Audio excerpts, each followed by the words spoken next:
So, I have a cat in the house now. If you hear him in the background of the video, it's just because he's losing his mind. Thank you. A girl named Kusamayu is having a very special day. She eats her favorite meal for lunch, her mother serenades her while she tends to her goats, and she lovingly pets a tiny black and white kid that seems to adore her. She belongs to a close-knit Quechuan community in Peru, where every person around her tends to her every need with confident, comfortable smiles. When a truck arrives carrying a mysterious container, the village gathers around the young girl singing. A blanket is laid down on the ground behind her. They then uncover the container to release a strange white vapor while the singing crescendos. Kusamayo begins to seize, falling backwards. Instantly, every person stops singing and just watches expectantly. After a few moments, the young girl sits straight up. The crowd wordlessly disperses, paying her nor each other any mind. They gather their belongings, abandon their homes, and walk away from the village. The last person to leave is the girl formerly known as Kusamayu, who opens the gates to the animal pen. The white and black goat runs after her and bleats expectantly as she walks away, never looking back. Well, Pluribus was really good. Maybe that's surprising to no one. After all, it's a series created by the man behind Breaking Bad and Better Call Saul. I really shouldn't be shocked, but you have to admit, it is a weird show. A much harder sell than his previous works. Pluribus is a sci-fi series that... Cat, you're going to knock over my Coke Zero. Oh my god. Pluribus is a sci-fi series that doesn't really care about the science fiction. It violates show don't tell every time it dumps exposition on you, which is at least once an episode. And for a show with a complex premise, it's strangely plot light. It really shouldn't work. It should be boring. It feels like at any time, it's surely gonna run out of plot and hit a wall. But despite being slower paced, it holds your attention the entire time, confidently taking you along for the ride. I fully expect future seasons to be a bit more conclusive about its themes, but for now, it's pretty open-ended. There are clues as to how the show itself feels about its own premise, but they're all implied. Right now, I really think this show exists so that viewers can discuss and debate the premise and its implications, the decisions of its characters, and the questions it poses. It's not a very plot-driven show, it's more question-driven. And in that spirit, I want to talk about all these questions in this weird little show. I'm going to start off with my non-spoiler thoughts on the series and save the finale talk for the last segment. But bear in mind, the concept of spoilers is a little different for this series. On the one hand, if you really want to enjoy the show, you should go watch it now with basically no details. On the other hand, again, this show is so much more about the journey than the destination. So if you did know just about every plot detail at a time, it still wouldn't ruin the experience for you.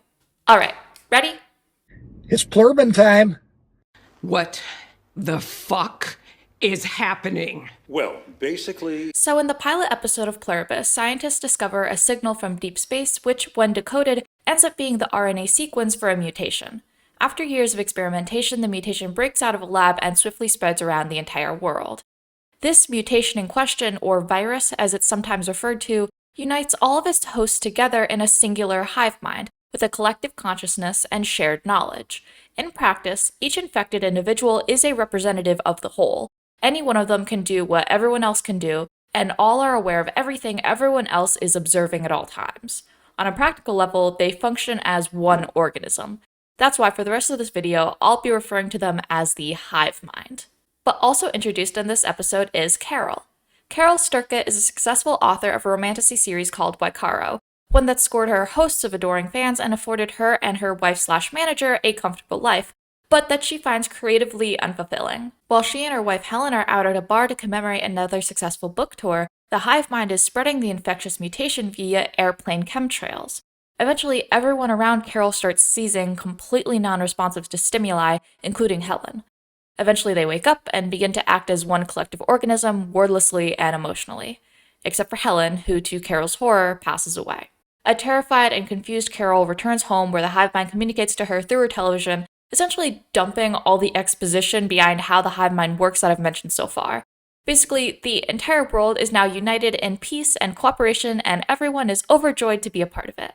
Carol is one of 13 people in the entire world who is immune to the virus. Helen is one of an unknown number of people who died when exposed to it. And most importantly, the hive mind feels obligated to share the gift with everyone it has thus far spared, meaning that the entire world is now dedicated to making Carol one of them. How does that work? We don't know exactly, it just does. From this point on, the plot mostly centers around Carol making sense of the world around her, pushing back against the hive mind's efforts to win her over and eventually infect her as well, and most of all, dealing with grief in the wake of Helen's death and extreme loneliness and depression created by being the only unique individual left for thousands of miles. Now, after the action-packed pilot episode, the show grinds to a halt and started to get criticism for its pacing. You can easily find people arguing that Pluribus takes like one movie's worth of plot and spreads it out over a 9-episode long TV season. Reviews that argue nothing happened this episode, that the whole season could have been an email. Here's the thing. I think these people are picking up on something, but they're completely missing the point. If you define plot as the concrete events of a story, or the choices and actions of its characters, then sure, there aren't a lot of them. If you define advancing a story as changing the story's world in order to bring you closer to some eventual conclusion, then no, there's not a lot of movement in this season. But in another way, there's actually so much that happens this season that I was continuously shocked when I remembered that only a few weeks had passed in in-show time. All you have to do is focus on the emotional aspect. With the exception of the pilot episode, developments in the story aren't all about action or major changes to the status quo. The developments are all about Carol. A twist isn't the reveal of new information, the twist is how Carol will react. Carol admitting that she's lonely and asking the hive mind for company qualifies as a major plot development, because it is. The emotion is the plot. Each episode asks, how will Carol cope and how will the hive mind respond in this particular situation? It brings up several questions regarding its own premise, answers them very straightforwardly, often in the form of a character just giving Carol the information, but then there's so much more subtly conveyed in how Carol reacts. Do you have any idea how much time I spent analyzing the character's micro-expressions to try to figure out the plot? By the way, thank God Ray Seahorn is a god-tier actor because she needs to be in order for the series to, 1, be entertaining, and 2, make any narrative sense. I think that's another genius aspect to the show. How do you make exposition exciting? Well, obviously by asking interesting questions that the audience absolutely also wants the answers to, but also by the unpredictability of the character's reactions. It derives suspense from the choices that Carol will make in response to new information. Just little things that demonstrate her intentions, like will she be nice to the hive mind, being indicative of whether she's dedicated to stopping their master plan or whether she's coming around to them. I think future seasons will be slightly different because, not to spoil anything, but the ending of season 1 does mark a sharp change for Carol's character and her relationship with the hive. Carol basically makes one big decision that she can't come back from, or maybe more accurately, that we know she won't change her mind on. But that's my point. Carol's ultimate decision, and the conviction with which she makes it, would not have worked had we not spent an entire season learning about the intricacies with this character, her emotional depth, her past trauma. It would not have been motivated if we hadn't seen Carol explore every alternate option, if we hadn't seen how her character foils, the other 12 immune survivors, differ in their perspectives. We wouldn't be sure that Carol won't immediately change her mind in season 2 if we hadn't already seen her maintain her values and her individualism at her lowest points. More on that later. Stop to think about all that Carol has gone through during this show. When you take into account that it's only been about 70 days, that's actually pretty fast for all of these developments to occur. We went from misanthropic, depressed alcoholic reeling from the death of the only person she actually liked or cared for to, spoiler, reluctant hero ready to save the world in only 9 episodes and 70 days of in-universe time. This show is 100% committed to stopping you from going, but why did she? No. This show says, here's Carol Sturka, she's the protagonist, you're stuck with her, you are going to watch her make a series of varyingly stupid decisions, but you will understand the mental turmoil that brought her to this position.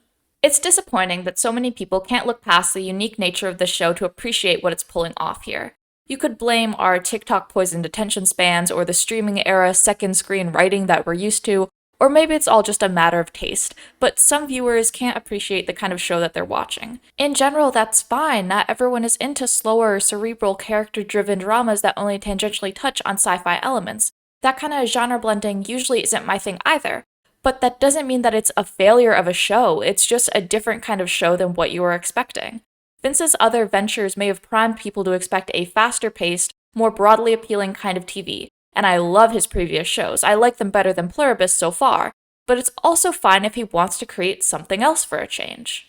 While the complex premise and pacing aren't the only unique and divisive aspects of the show, the most obvious topic of discussion has been the implications of the hive mind itself, which is also kind of the entire purpose of the show. Carol is also reeling with the exact same questions that the viewer is while watching. So this then ties into the next obvious question. Someone has to put the world right. Say something to the camera, Noodle, and then you gotta go. Thank you. The thing about discussing the hive mind is that we don't have a good frame of reference or any precedent for understanding this organism, and believe me, I researched. The quaking aspen pando is considered one organism because it is physically interconnected and has the same DNA throughout, but it is a plant that has no consciousness, at least not that we know of. Conjoined twins are physically one, and they share the exact same DNA throughout, but they have distinct consciousnesses and personalities. Identical twins are born with very nearly the same DNA, but they also have distinct consciousnesses and personalities. Eusocial animals exist, making up superorganisms, which means that they are biologically compelled to carry out a specific role to serve their society or the greater superorganism so that the whole thing can survive. But as far as we understand consciousnesses, these animals do have distinct consciousnesses. And in eusociality, individuals of at least one caste usually lose the ability to perform behaviors of individuals in other castes, which is the opposite of how people work in the hive, where everyone can do everything at any time. As far as we know, the hive operates thusly. Everyone has a shared consciousness, everyone knows everything at all times, and everyone speaks with the same voice, unless consciously mimicking or playing another character, but even then, it is the same voice mimicking that voice. So from the jump, I was like an anti-hive mind purist. I totally understood the premise to mean that everyone is effectively dead and their bodies have been reanimated by a single entity, that no persons exist anymore, not even alongside the hive mind. Therefore, no one is experiencing any feelings or thoughts, there's just the feelings of this one alien being known as the hive. With this in mind, the hive mind sucks, there's no benefit to joining it because you stop existing the second that you do, and the people inhabiting it means so little to the whole as a single hair on my head means to me. But I do understand now that 1, this kind of black and white reading of the show is boring and cannot possibly be intended at this point in the story, and 2, it may not be entirely accurate based on the evidence that we have. Shared consciousness doesn't necessarily equal one consciousness. It could be that individual persons do exist underneath the joint mind that connects everyone. Is everyone living a life, doing their own thing, able to compartmentalize and focus on their surroundings and tasks until they get orders to go do something else? Or is it one thing everywhere all the time? I've come up with this model of understanding the different ways the hive mind works. Take these 2 identical copies of Fangirl by Rainbow Rowell. They contain the exact same information, word for word, page for page. If you told me to consult the 56th word on the 207th page of this book, it would be exactly the same as in this copy.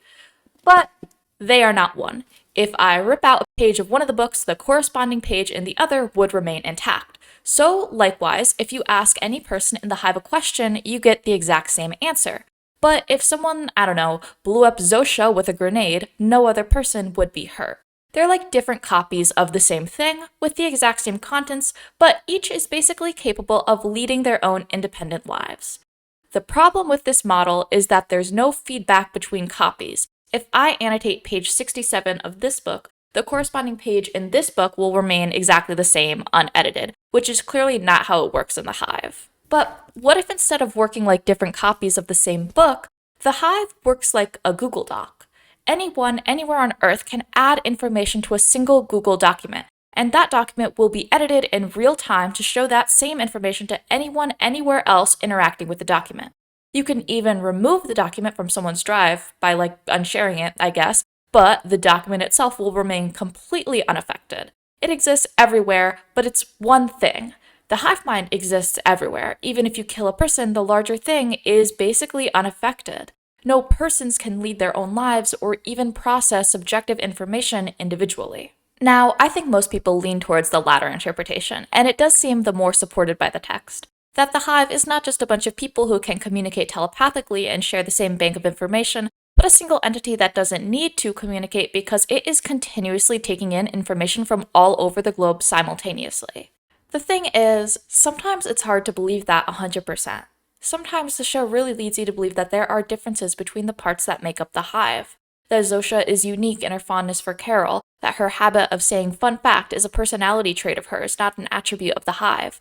That the little boy who was once the son of Lakshmi, another survivor, is somehow childlike, that he's shown eating chicken fingers and fries because it's what he prefers, as opposed to being what his mom wants to believe he prefers.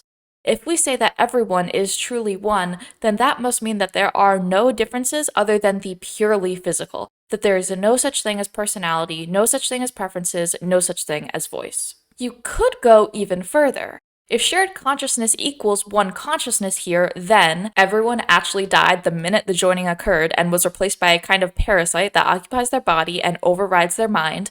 Killing a single individual is meaningless because the consciousness continues on unaffected, like the equivalent of shaving a few skin cells off of a larger organism. It's not going to hurt it, and there's no deaths to be mourned.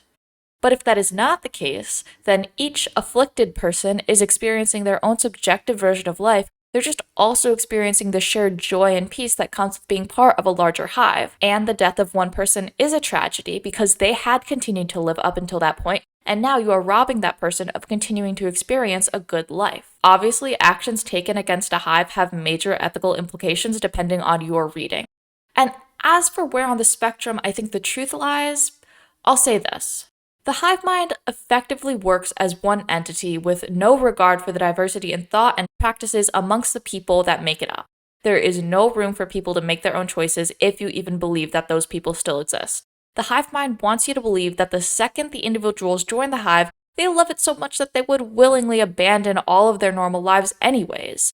But they also acknowledge that they are incapable of acting against their own survival and drive to reproduce. The hive really doesn't care about anything other than surviving and spreading, and nobody who was affected during the joining in episode 1 did so willingly. None of that happened with their consent, and the hive openly states that they do not care about consent when it comes to turning people.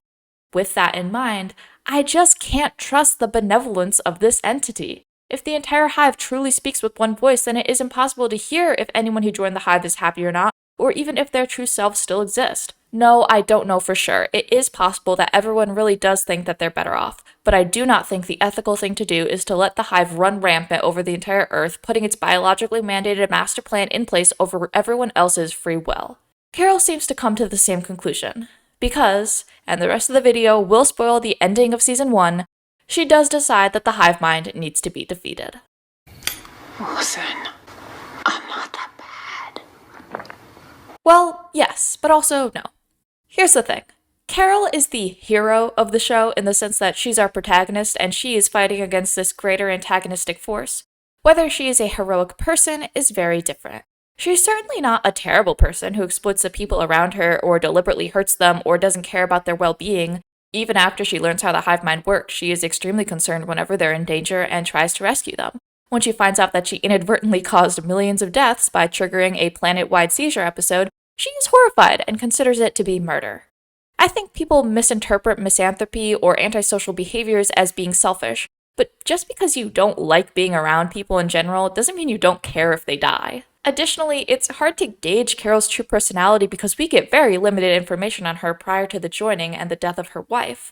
She may not even be all that antisocial, she just seems to be like a bit of a curmudgeon and a cynic. Archetype-wise, I think she lies somewhere between a reluctant hero and an anti-hero.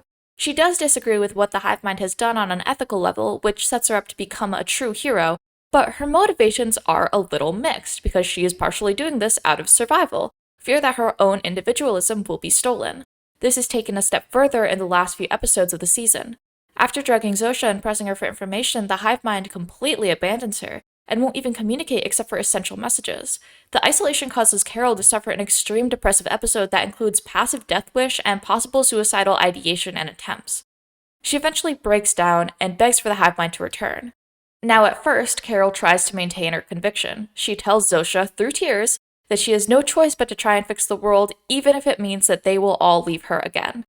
Until Zosha kisses her, a complete Hail Mary on the part of the hive, which works and causes Carol to drop all of her protests.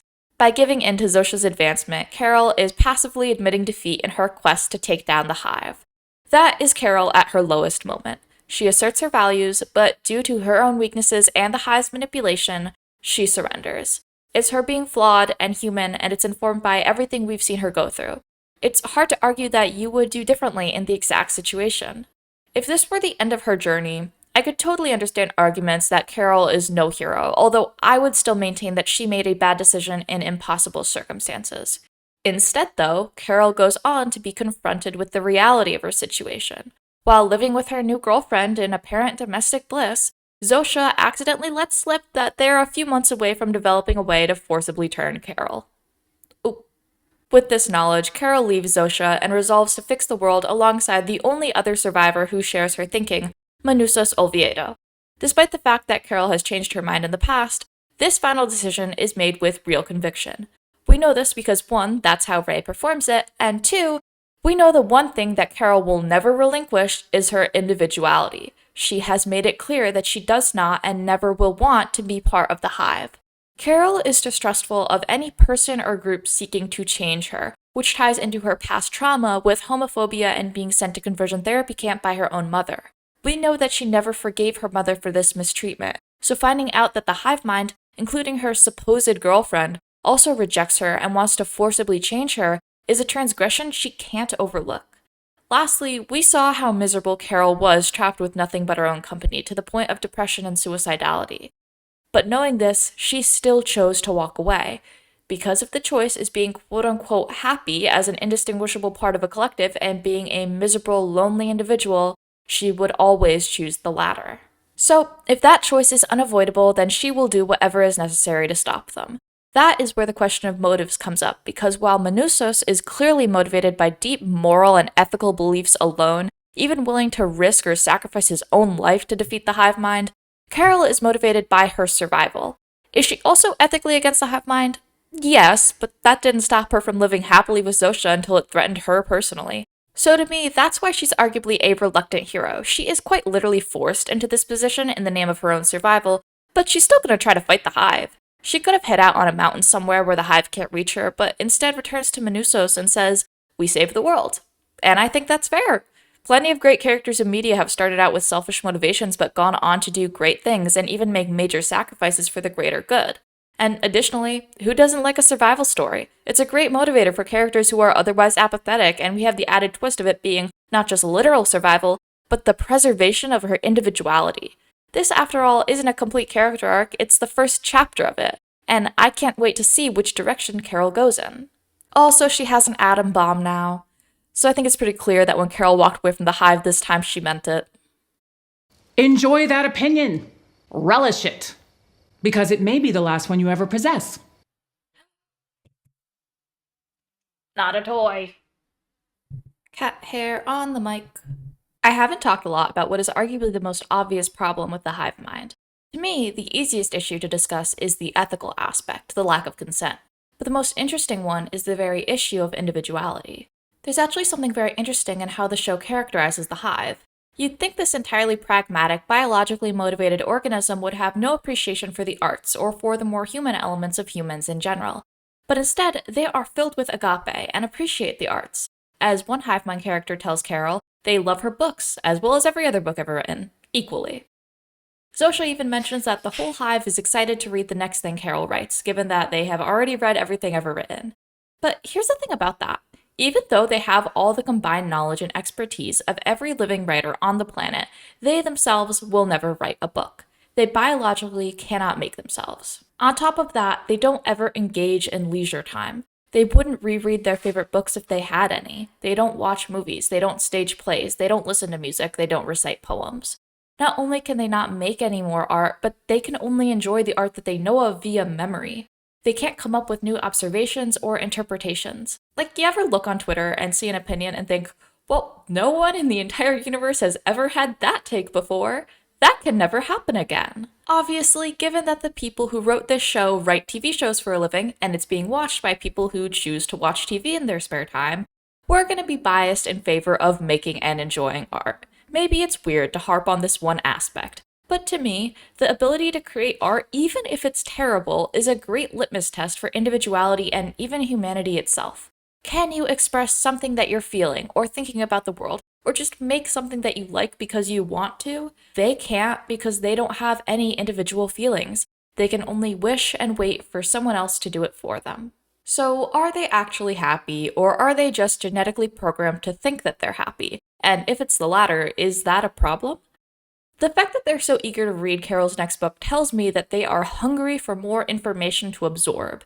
It also points to the curious idea that maybe they don't find their existence as satisfying as they'd have you believe. We'll certainly get more info on the inner lives of the Hive in future seasons, but for now, here's my theory.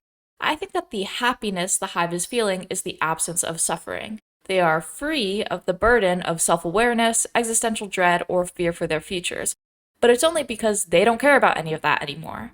You can't even say that they're free of physical pain because, as the show describes, they are slowly starving due to their refusal to kill plants or animals for food. But their only concern is the survival of the greater organism, which seems assured, so they suffer anyways. Relevant to note that the only time the hive mind is actually shown to be upset is when Carol is pressuring Zosha into revealing damaging information about how the hive works. They're robbed of experiencing other forms of joy, familial or romantic love, friendships, pride in their own achievements, their individual identities, preferences, opinions, values, and cultures. Now, does that matter if they aren't even aware of what they're missing? Well, yes, I'd say so. Because if losing the ability to miss what you've lost makes it worth losing everything, well then everybody may as well just die. Let's return now to Kusamayu, the Quechuan girl who consensually joined the hive. This entire sequence literally feels like when you feed your dog a steak and take them to the park because they're going to be put down tomorrow. It's a perfect encapsulation of everything that humanity is worth and everything that is lost the second individuality is abandoned. Kusamayu, who is so terrified of being lonely that she's willing to effectively die to be with her family again, obviously loves her way of life. Her village goes out of its way to maintain its normal daily life even after the joining for her sake alone, living in their old homes, eating their foods, wearing their clothes, singing their songs, even tending to their domesticated animals, which we know they don't normally do. They do these things because that's what will make Kusamayu happy. But the second that she gives up what makes her Kusamayu, goodbye to all that special treatment. They drop the facade on a dime, pack it up, and leave for presumably the nearest city so they can continue their ultimate goal of propagating the mutation. I don't think it's a coincidence that they chose to depict an indigenous person losing their individuality to the hive mind. By taking Kusamayu's culture away from her, you've stolen every single thing that we know about her, and by stealing her from her community, you've killed the last thing keeping their people alive. Their culture is now a thing of the past, to be reflected on and remembered, but never again practiced. That is the ultimate fate of all human cultures under the hive mind. Because guess what? You can't have community unless you have individuals. You can't have a collective without a group of constituents. If everyone is one person, then there is no everyone, there is no we. This show, in my view, will end up saying that humanity is worth more than the sum of its parts. That the process of learning is more than just the sum of all information in the world. That interpersonal relationships are earned and person-specific. That a community can't be reduced to a billion copy-pasted NPCs existing near each other, but unique individuals interacting, and perhaps most importantly, changing one another. Therefore, diversity is a positive not just for practical reasons, but because it is inherently good. It's not what makes humanity special, it's what defines humanity. And you can't love everybody if you can't love anybody.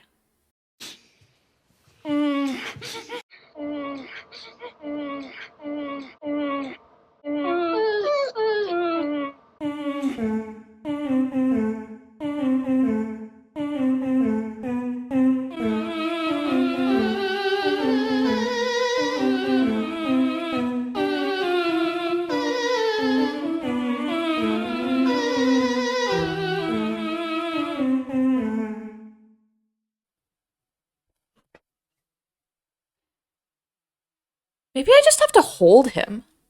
Maybe that's how I do it. He's not even in frame right now. You don't even know that I have a cat on my lap.